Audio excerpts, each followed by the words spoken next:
Hi, and welcome to a new episode of the New Leaf Podcast. This is a podcast about knitting and crocheting and basically my journey to becoming a full-time knitwear and crochet designer.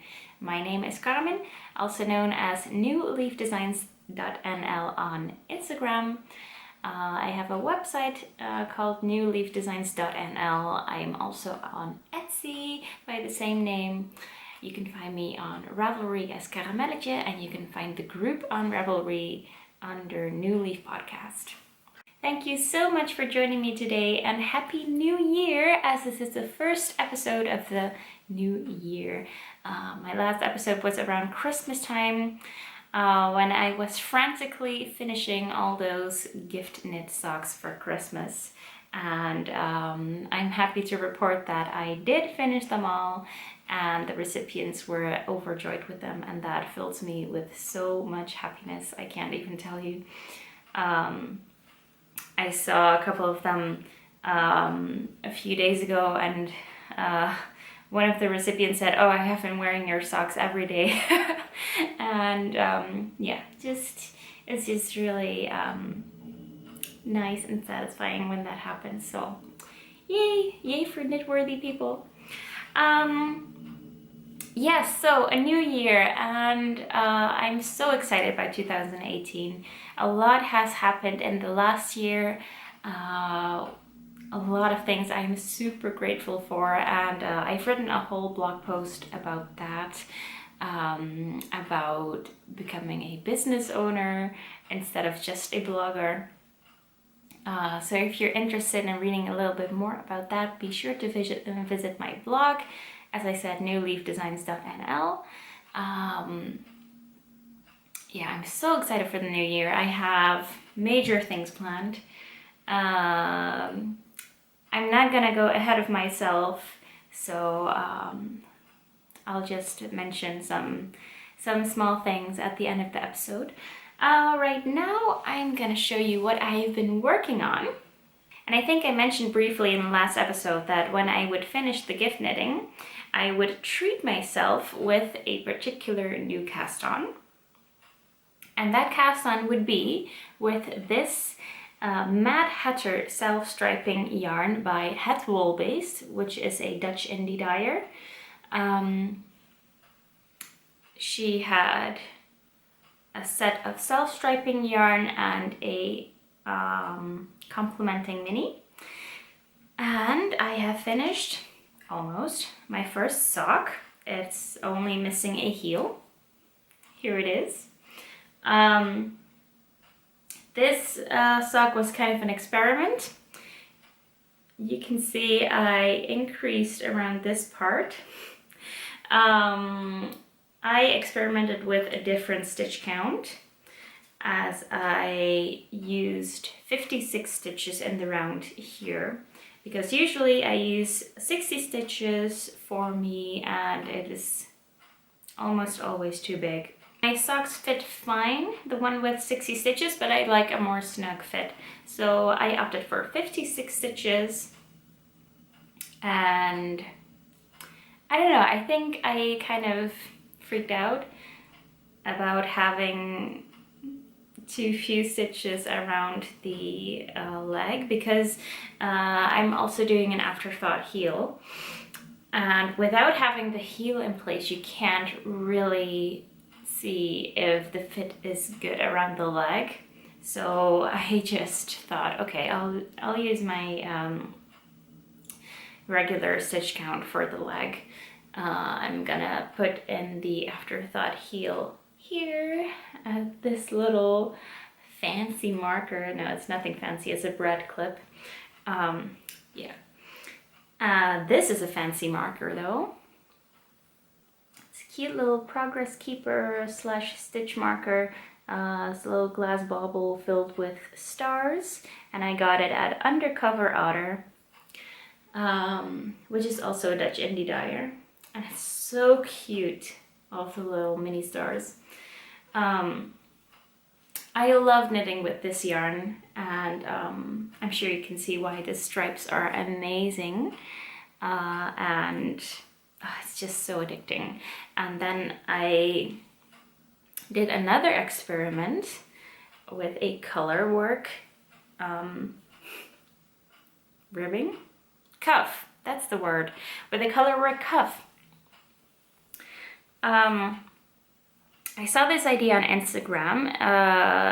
Another Dutch indie dyer called Draadkracht have been knitting some gorgeous socks with color work ribbing. And one of them is a self-striping and one of them is a solid. So I thought, okay, well, this is a perfect project to try that new technique. It took me a few tries. It was, yeah, this is my third try. The first time I had done the purl stitches in the self-striping yarn, and I didn't think that looked nice. So what did I do then? Yeah. So that was the first try and I didn't like that. So I ripped that back. I didn't like it because for purl stitches, I can show you on the inside. For purl stitches, you get more tiny stripes. See, if you start in orange, you still have that, that brown yarn. Just, it's not a neat edge. You know, if it's like this all the way, like on the inside of this sock, then it's fine. But if it's just those stitches and the ribbing, nah, I don't really like that. So I thought, okay, I have to do the purl stitches with the contrasting yarn, or complementing yarn rather, and so I did that. But then, of course, I would have a small stripe where I transitioned from the self-striping to the mini, and I didn't like that either. So what I did in the end was, for the first round of color work, to do just all knit, but knit 2 with a self-striping, knit 2 with the mini. And I don't know if you can see that. So the first stitches are knit stitches, even of this purl stripe here. I don't know how to call this purl bar. The first round is all knit, and that, you know, gave a neat edge. I'm thinking right now about, in the last episode, how I said that I wasn't a perfectionist anymore. Well, this was the perfectionist in me rearing its head again. So yeah, but I'm happy with the result, and it didn't take me that much time to frog it. So yeah, it's okay.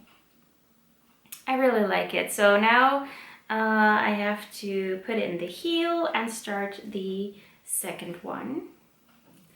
And I haven't worked on this. I haven't worked on this at all this year. No, I've been swamped with something else. As you might know, I finished this crochet sweater just before Christmas. I wore it at Christmas. And actually the idea was to release the pattern before Christmas because, you know, it's a sparkly sweater. But that didn't really work out, and I've had some issues with the pattern. I've sent it out to my test crocheters. Thank you so much for test crocheting for me, and they've been helping me a lot with figuring out where the problem is, because I would just do a lace repeat, and after that I would have a stitch. I would be a stitch short, and I was like, where does this come from? So those of you who know me know that I am not really a mathematical genius. So when writing up a pattern, I'd much rather go the extra mile and knit up another sample to see if I got it right than to make some calculations. You know, I can do some math, but this problem was just, I don't know, it just had my mind boggled. So I started a new sample. Just to check the pattern before I send it off to the testers again. And I am so in love with this one. So I was also kind of bummed that this is such a seasonal, well, it's a seasonal sweater because it's sparkly. So I was kind of bummed that they didn't get it out before Christmas. So I thought, oh well, if I start a new sample, I might as well do it in a different yarn that might be more wearable throughout other seasons, you know, throughout other months. So I got out some of my Scheepjes art tribe yarn, and as you might know, each colorway of the art tribe yarn is designed by one of the Scheepjes bloggers. I talked about that in a separate vlog. I also have my own colorway, which I'm super happy about. And I experimented with some, or I came up with some color combinations because they are variegated yarns. They're very long striping yarns, and you know, because it's so trendy to fade with your yarns right now, I was dying to try out one of the fade combinations I made. So I thought, well, why not do that with this sweater? And so I did. So I took 3 art tribe colors, wait for it, and I combined them for the front. And I am so in love with this, even though it's totally not me to combine several colors in the same project, but I am totally in love with this. So on this side, you can see the green yarn. I'll get to the contrasting bits in just a second. So the green yarn, this one is by Susan, a felted button. Then the middle one, that one is Simi, of Simi Studio. And here we have Miss Nerissa from Nerissa. And yeah, so I used that. It's quite a bit larger than the Stardust sample. So I was dying to use those, and I thought, okay, well, what should I use for the lace sections? And I don't know, it just clicked to use those Katona minis. Katona is a cotton yarn, and they have 10-gram minis.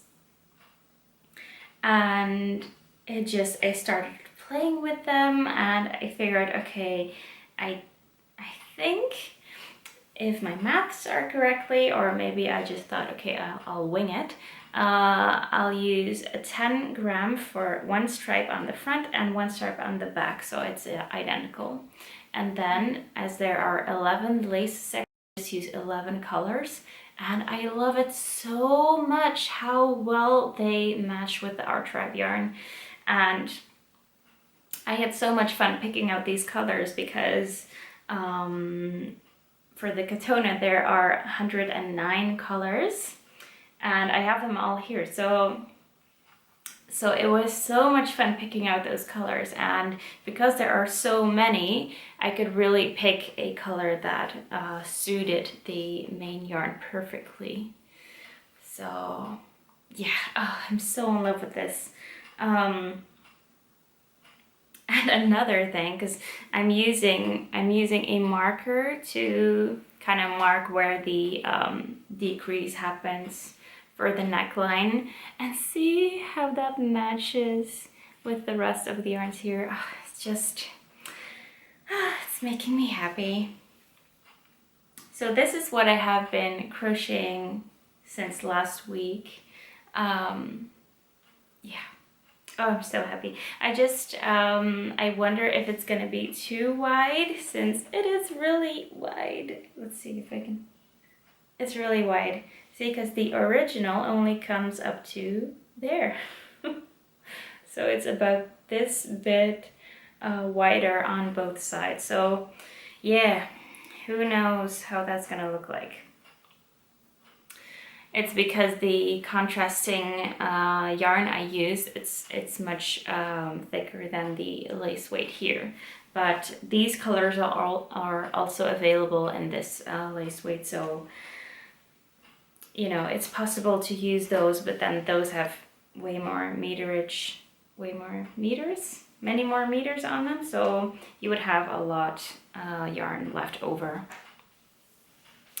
Yeah, so so I crocheted this sample and the pattern was correctly, thank God.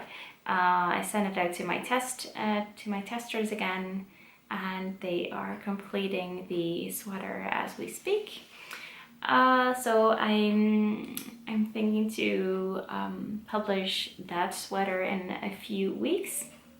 I've also been working on my bathrobe project.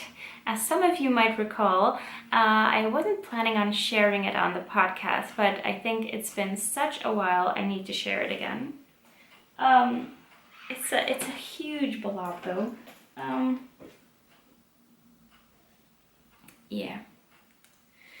So I'm making a bathrobe out of this super squishy yarn. Another one from Scheepjes, Sweetheart Soft. And oh, it feels like fluffy towels. It's so nice and squishy.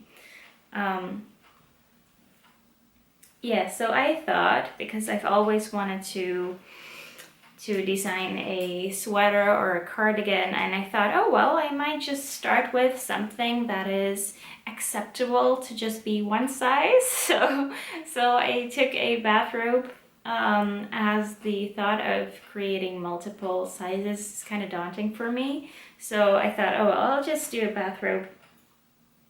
And I have finished the body up to here. It's quite long, and I am doing one of the sleeves now, which, as you can see, I'm knitting flat because I'm knitting this bathrobe in garter stitch, and I want to have the same simplicity to the pattern as for the sleeve. So usually I would knit a sleeve in the round, but I wouldn't want to knit one row and purl one row, so I could create the same garter stitch fabric. Anyone would like to knit a sleeve? I mean, no one likes to knit sleeves really, so why make it even more of a hassle by letting them knit one row and then purl one row? It just didn't really make sense to me. So I am knitting this one straight, so in rows, and then I will sew up this side when it's done, and I think that's less of a hassle than working in the round, knitting and purling. So yes, I'm doing that. After this I have to do the same for the other sleeve, and after that I have to do the button band. And a long way to go, but I'm excited about this project again, so that's nice. One other thing I have been working on is one of my New Year's resolutions, and that is to finally finish my whip. And I'm saying my whip like I have only one whip, which is a big lie. I have many whips, I think probably 15. But this one is a really languishing whip, and I don't think I worked on it at all last year. It is the Scheepjes crochet along from 2016, where I also contributed a square to. It's the Last Dance on the Beach blanket, which was a tribute to Marinke of A Creative Being, who was the first Scheepjes blogger and lost her life 2 years ago. It's lovely to work with the other bloggers on that project, and we made a beautiful blanket. And then we all got kits with beautiful yarn from Scheepjes to crochet our own blankets. As in the designing process, we had only crocheted our own squares.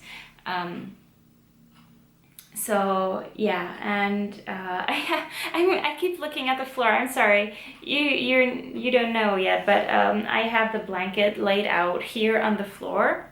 Let me just show you. So there it is, you see? Wait. So here's the blanket on the floor before me, and I'll stand up. So I have, let's see, 6 by 8 squares, and I'm thinking to add another row to this. Yeah, but I have 7 squares left. I do have 1 completed square downstairs, so that's only 6 squares left to crochet. Did I say squares left to crochet if I want to complete it 6 by 8? And otherwise I'll have to add 6 more or 8 more. Just yeah, and I'm really loving it.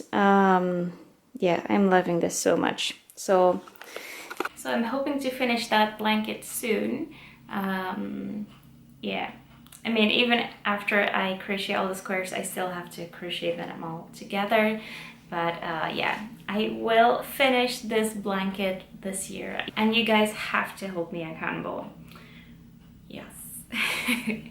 One other thing I have done the past couple of weeks is record a new tutorial, which you might have seen. It's an Afterthought heel tutorial for socks, and I filmed that while knitting up one of the Christmas socks.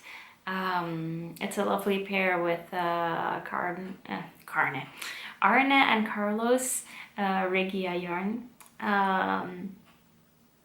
And yeah, I decided to kill 2 birds with 1 stone and finish the Christmas socks while also doing a tutorial for you guys. So I hope you have seen it and enjoyed it. I have had so many wonderful reactions to it, so thank you so much. Yeah, and also it was my first true Afterthought heel, so I was actually kind of nervous because I was doing my very first true Afterthought heel while filming it, so a lot of things could have gone wrong, but thankfully they didn't, and it's actually quite easy. So yeah, that was nice. I don't think I have any acquisitions this time. Nope.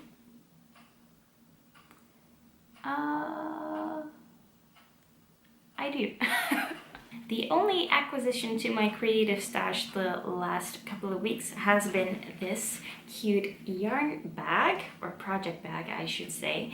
I won a giveaway by Gregoria Fibers on Ravelry, and the prize was one of these gorgeous bags by Mama Flea, who is mama.flea on Instagram and is also Mama Flea on Etsy. They are 2 women from Italy, and they're making gorgeous project bags with, I believe, Liberty fabric. Their fabrics are all very floral, and it's just lovely. And I had been keeping my yarn in it for the for this sample, and let me show you what the inside looks like. So there's a pocket here, and one of the pockets fits my crochet hook, so that's really nice. And I still have some yarn in there. it's pretty big. Yeah, I could fit this skein in it and also the project itself. Then it would be a little snug, but still it fits a whole deal of stuff. So, and it's squared at the bottom, and yeah, really nice shape, gorgeous design. Yeah, really cute. All right, those are all of the things I have to show you for this week's episode. I do want to tell you guys a bit more about my new job situation. As you guys may know, I am working a 32-hour contract from this year on. I have convinced my boss to give me a part-time contract so I can work part-time from home on my own company, New Leaf Designs.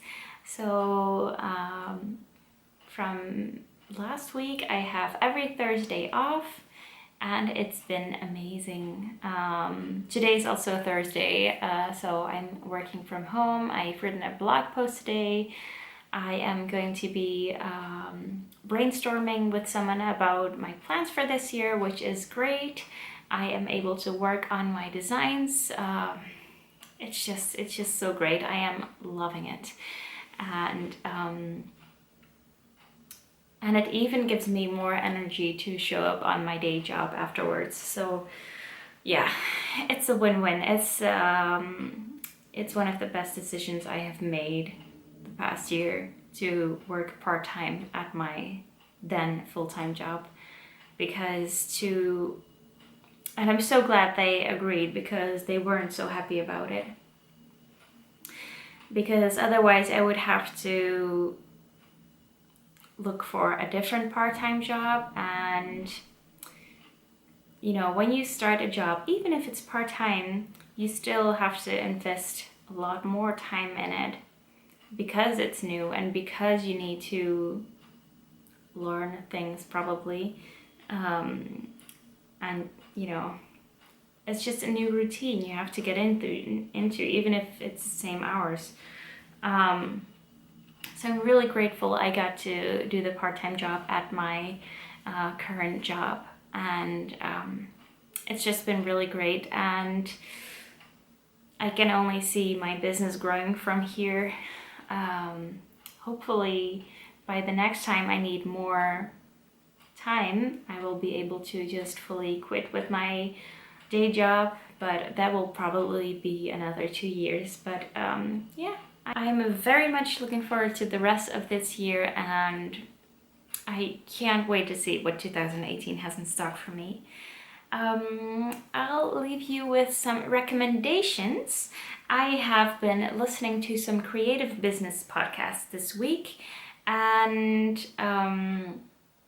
the first I stumbled across was a podcast called Me and Orla, or at least the website is called that, Me and Orla. The person herself is called Sarah, I think, and the podcast might be called #authentic. Anyway, search for Me and Orla and you'll find it. She has a lot of podcasts. I only listened to 2 of them, and one of them was about playing big and calling your